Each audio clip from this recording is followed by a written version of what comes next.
Assalamualaikum warahmatullahi wabarakatuh. Kami dari kelompok 4 akan menjelaskan tentang pemikiran terkotak dan pemikiran strategis. Saya Amiratul Mu'amanah dari kelas EFA akan menjelaskan struktur organisasi. Struktur organisasi sangat mempengaruhi berjalannya implementasi perencanaan strategis. Sehingga struktur organisasi yang tidak sehat merupakan hambatan dalam melaksanakan perencanaan strategis. Hal tersebut dapat dilihat dari yang pertama, yaitu dominasi ras atau suku dalam suatu organisasi. Kedua, terdapat sistem famili dalam suatu perusahaan.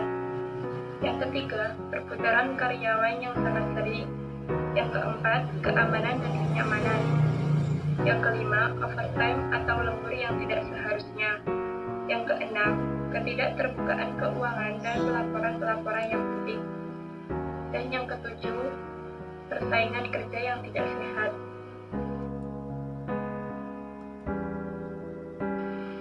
Yang pertama yaitu dominasi ras atau suku dalam suatu organisasi. Jika dalam suatu organisasi sudah tidak lagi berjemur, melainkan telah didominasi oleh suatu ras atau suku, maka sangat sulit sekali menerapkan idealisme kerja yang bersifat independen. Hal ini banyak sekali terjadi pada dunia kerja dan juga usaha, karena struktur organisasi lebih banyak dikuasai oleh satu suku, maka ada beberapa kebijakan yang diambil yang ternyata merugikan karyawan minoritas.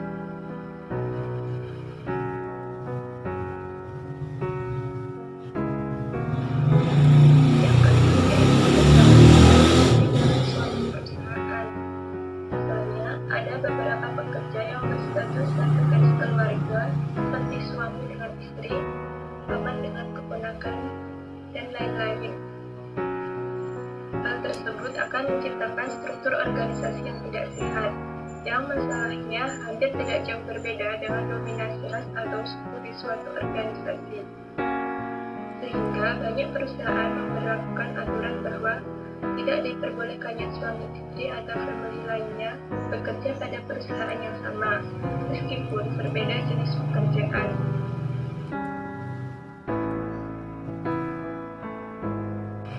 Yang ketiga yaitu perputaran karyawan yang sangat sering.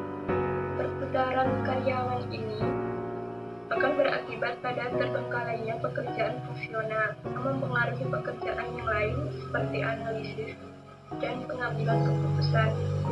Perputaran karyawan dapat terjadi antara lain disebabkan oleh adanya perlawanan khusus dari beberapa karyawan, tidak terpenuhinya standar SDM yang telah direkrut dan ditraining selama 3 bulan yang dapat dilihat dari penilaian kinerja.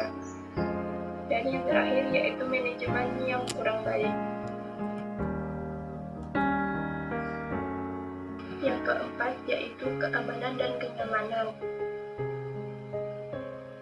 Contoh kasusnya yaitu penyalahgunaan password untuk mengubah akses dokumen online, akses data, bahkan perubahan data dengan memasuki password yang bukan wewenangnya adalah pelanggaran kode etik dunia kerja.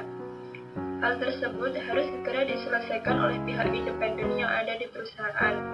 Karena jika dibiarkan saja, maka tidak hanya mengganggu pekerjaan antar personel yang bermasalah, melainkan juga berpengaruh terhadap semua pekerjaan perusahaan. Selain munculnya miscommunication, tertundanya waktu pekerjaan, bisa terjadi kemungkinan interaksi kerja menjadi kurang baik dengan saling curiga, sehingga jika pekerjaan dilakukan berulang sebagai akibat jebolnya password, jika tidak segera diatasi, maka manajemen perusahaan menjadi tidak sehat.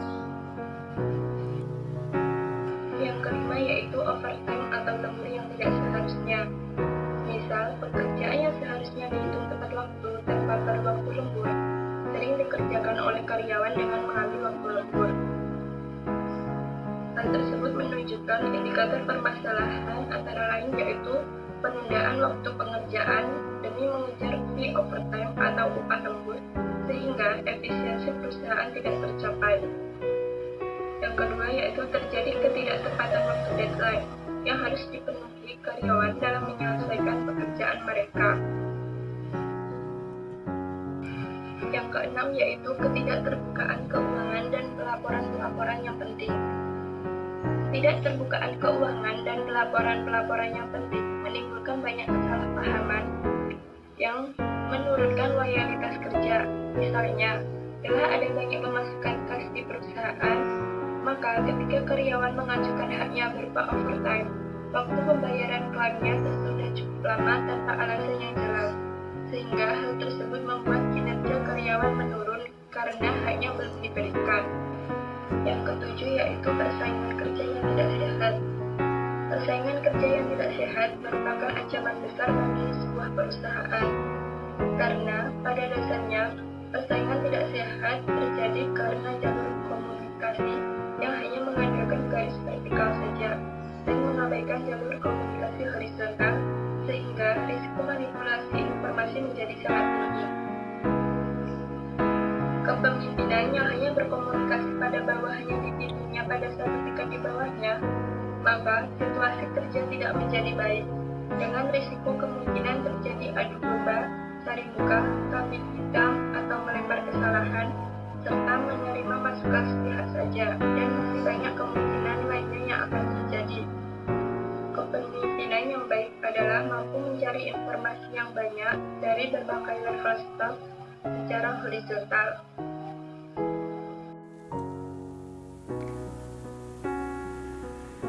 Perkenalkan, saya Eva Andriani.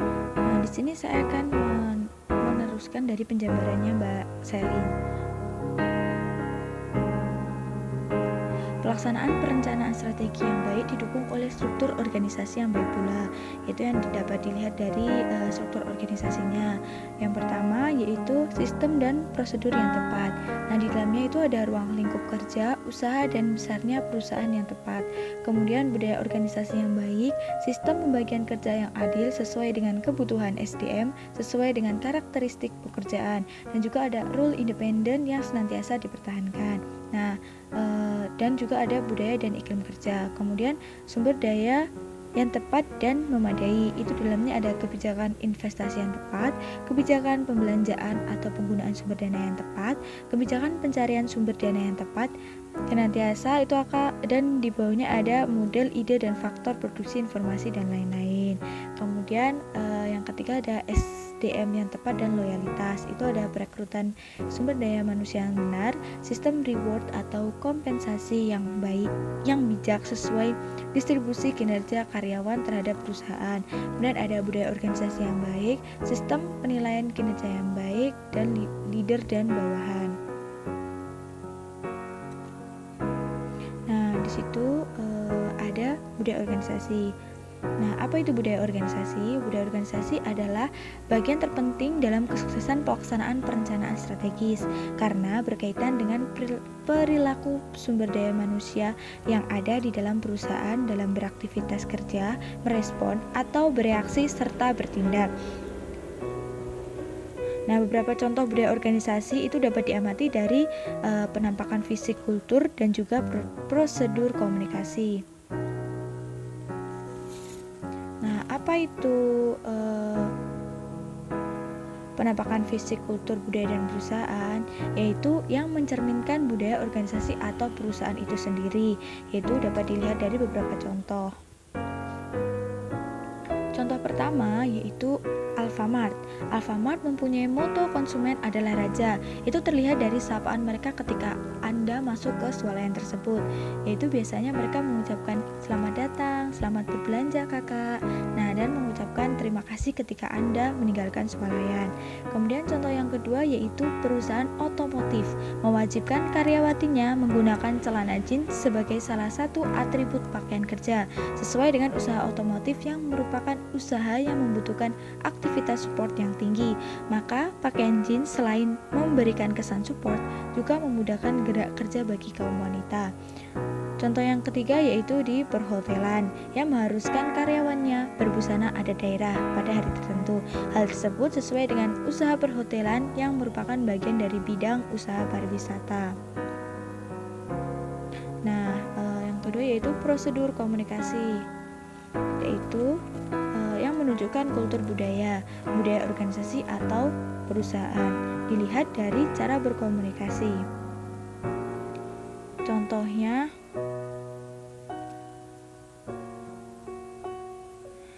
komunikasi staf lini tidak boleh langsung ke manajer lini, tetapi harus terlebih dahulu melalui supervisor. Kemudian yang kedua adalah komunikasi staf lini boleh langsung ke manajer lini apabila penting atau bersifat privasi berkaitan kinerja yang tidak kondusif. Nah, budaya komunikasi pada contoh nomor 1 itu menunjukkan bahwa pelaksanaan perencanaan strategis akan mudah apabila tidak ada batas pemisah antara bawahan dan para pemimpin dalam komunikasi yang berkaitan dengan kinerja perusahaan. Dengan begitu, tidak ada lagi pemborosan waktu sebagai akibat komunikasi yang terlalu prosedural. Selain itu, resiko manipulatif informasi dalam lintas informasi dapat dikurangi. Nah, kemudian contoh yang kedua seperti prosedur izin absen dilakukan dengan terlebih dahulu dibuktikan dengan surat keterangan pada hari berikutnya. Nah, yang kedua yaitu prosedur izin absen dilakukan dengan terlebih dahulu dan tanpa perlu dibuktikan dengan surat keterangan pada hari berikutnya. Nah, analisis pada contoh nomor 2 itu yaitu budaya komunikasi pada contoh nomor 2 itu menunjukkan bahwa pelaksanaan perencanaan strategi akan sulit dilaksanakan apabila tidak ada pengawasan yang tepat dalam memberi izin absensi. Hal itu akan jelas berdampak pada terhambatnya waktu pekerjaan yang dilakukan oleh beberapa fungsi tugas yang dipegang oleh personel. Tertundanya pekerjaan akan memberikan berbagai akibat yang dapat dihitung dengan rupiah. Selanjutnya, saya Selin Yulinda Putri akan melanjutkan materi selanjutnya, yaitu contoh-contoh kasus pembuatan strategi. Contoh-contoh ini dibuat pada kasus sederhana yang diambil dari beberapa aktivitas usaha. Tujuan dari pemberian contoh ini yaitu memudahkan pembaca mengamati perilaku pelaku usaha dalam membuat strategi dan menjalankan strateginya dalam metode atau cara tertentu pada tingkat usaha sederhana. Hal tersebut dilakukan agar mendukung pembaca mempelajari materi kewirausahaan yang dilakukan tidak hanya berdasarkan teori saja, melainkan juga harus didampingi oleh teori aplikasi strategi usaha. Saya mengambil contoh yaitu yang pertama, strategi pedagang yang kurang tepat. Pedagang adalah pelaku bisnis yang mempunyai 3 peran sekaligus, yaitu seorang owner atau pemilik, seorang manajer, dan sebagai pelaku. Dia juga memiliki strategi dan taktik tertentu, yaitu yang pertama, fungsi keuangan, fungsi produksi, dan fungsi pemasaran. Yang pertama yaitu keuangan. Strateginya dengan memperoleh dana dari uang pesangon tanpa meminjam dana lain atau berhutang, serta membelanjakan bahan-bahan di pasar yang mempunyai harga murah. Taktiknya dengan mencari produk yang pasti digemari, yaitu pada produk gorengan. Yang kedua yaitu strategi produksi. Alasan kenapa seseorang memilih memproduksi gorengan yaitu yang pertama, kebanyakan orang-orang itu mencari gorengan yang dikonsumsi sebagai camilan pada saat dalam suasana santai maupun istirahat. Camilan dipilih karena harganya yang murah dan memiliki varian yang banyak, tetapi hal yang tidak kalah penting yaitu mengenyangkan. Tekniknya yang digunakan yaitu memproduksi banyak variasi agar pembeli itu bisa memilih apa yang mereka suka. Tetapi sayangnya di sini tidak memperhatikan kebersihan dan tidak memperhatikan cipta rasa. Yang ketiga yaitu pemasaran. Sasaran pemasaran ini ditujukan kepada semua kalangan karena semua orang pasti suka dengan gorengan, dari anak kecil sampai orang tua, dari anak sekolah sampai pekerja. Taktik yang digunakan adalah memilih tempat di pasar, dekat dengan pinggir jalan, dekat kampus dan perkantoran. Kebanyakan tempat-tempat yang dipilih adalah tempat-tempat yang ramai. Dari tahapan strategi tersebut, faktor yang mempengaruhi pembeli yaitu kebersihan dan kesehatan makanan. Dagangan yang menumpuk dan tidak terjual lama-kelamaan akan basi, karena gorengan tersebut dibuat dari bahan-bahan yang tidak tahan lama. Untuk menghindari adanya barang basi, maka pedagang tersebut akan menggoreng ulang gorengan itu untuk menghindari adanya kerugian.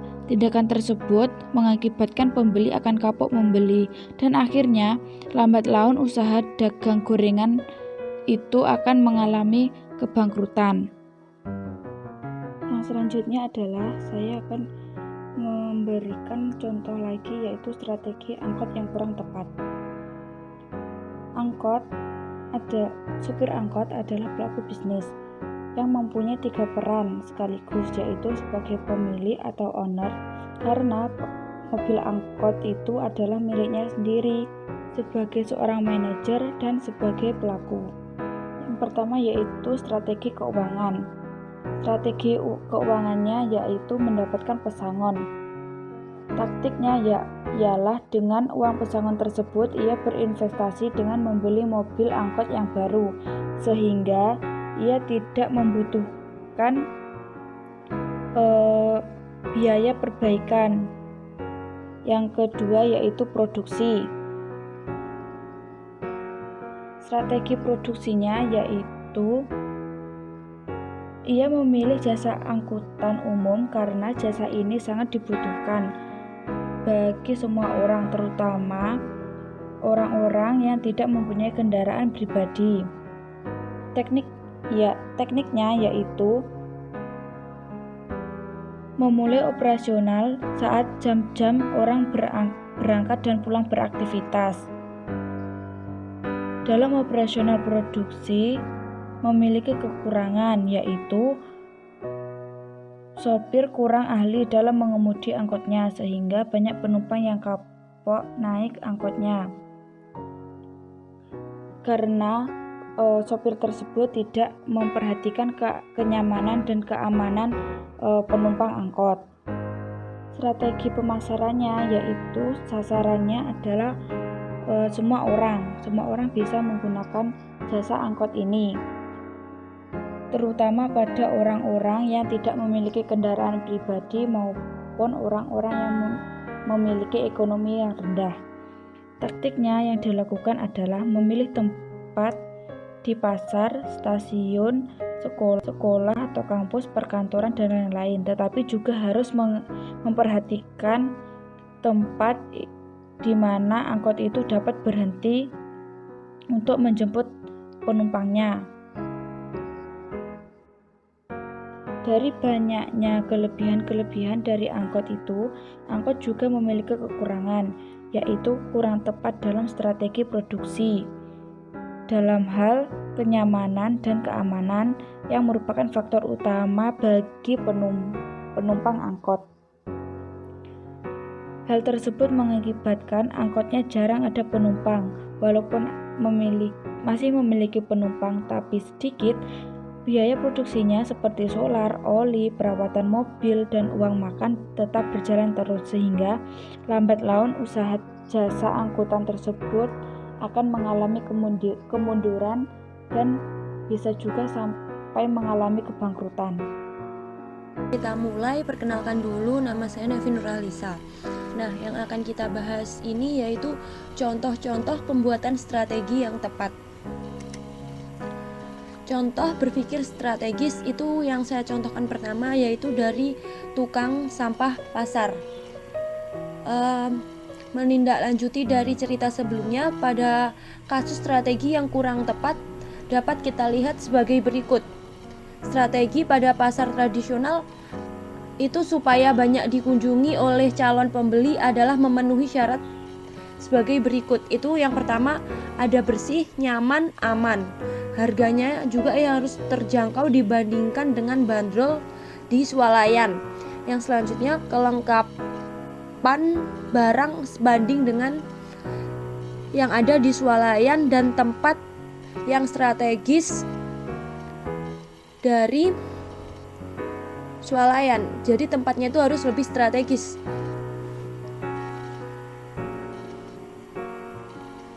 Lalu metode yang dapat atau cara yang dapat kita amati itu yang pertama ada bagian penjualan. Bagian penjualan di sini itu harus ikut serta dalam menjaga kebersihan. Yang sudah, walaupun mereka itu sudah membayar retribusi untuk pembersihan sampah. Yang selanjutnya itu bagian kebersihan. Bagian kebersihan itu juga sebagai pusat pelayanan kebersihan. Jadi yang membersihkan pasar itu adalah bagian kebersihan. Yang selanjutnya itu ada bagian keuangan. Bagian keuangan itu sebagai pusat pembiayaan pasar dan juga menyediakan anggaran biaya untuk kebersihan yang memadai. Jadi tercapainya kebersihan dan kenyamanan pasar itu sehingga akan lebih banyak menarik konsumen baru yang datang ke pasar daripada mereka harus ke swalayan, karena pasar juga menyediakan apa yang disediakan oleh swalayan. Seperti itu. Yang selanjutnya itu contoh berpikir strategis di produksi barang. Langkah-langkah yang harus diambil pada kasus ini itu contohnya bagian pemasaran itu akan meningkatkan kegiatan marketing dengan menerima purchasing order atau PO sesuai dengan kemampuan produksi. Sehingga maksudnya di sini bagian pemasaran akan bertanya terlebih dahulu kemampuan bagian produksi secara optimal dalam memenuhi kuantitas pesanan yang berkualitas. Selain itu, tugas dari bagian pemasaran akan menyesuaikan harga dengan lebih dulu menanyakan kebijakan terhadap bagian keuangan. Jadi bagian pemasaran ini langsung konsultasi dengan bagian keuangan untuk menentukan harga. Yang selanjutnya itu ada bagian keuangan. Bagian keuangan di sini tugasnya yaitu menyiapkan anggaran biaya produksi dengan terlebih dulu menanyakan kebijakan bagian produksi berkaitan dengan pengadaan sumber daya dan bahan-bahan yang diperlukan untuk membuat sebuah produk. Yang terakhir itu ada bagian produksi. Bagian produksi di sini bertugas melakukan produksi sesuai dengan pesanan yang dilakukan atas dasar optimalisasi penggunaan sumber daya yang sudah ada dan melakukan penambahan kapasitas tenaga kerja atau mesin bila mana diperlukan dengan mempertimbangkan kemampuan bagian keuangan dalam pembiayaan investasi dan analisis bagian keuangan dalam mengambil kebijakan pemulihan yang tepat yang berkaitan dengan penambahan kapasitas tenaga kerja atau memilih mesin dengan membeli ataupun menyewa. Sekian dan terima kasih.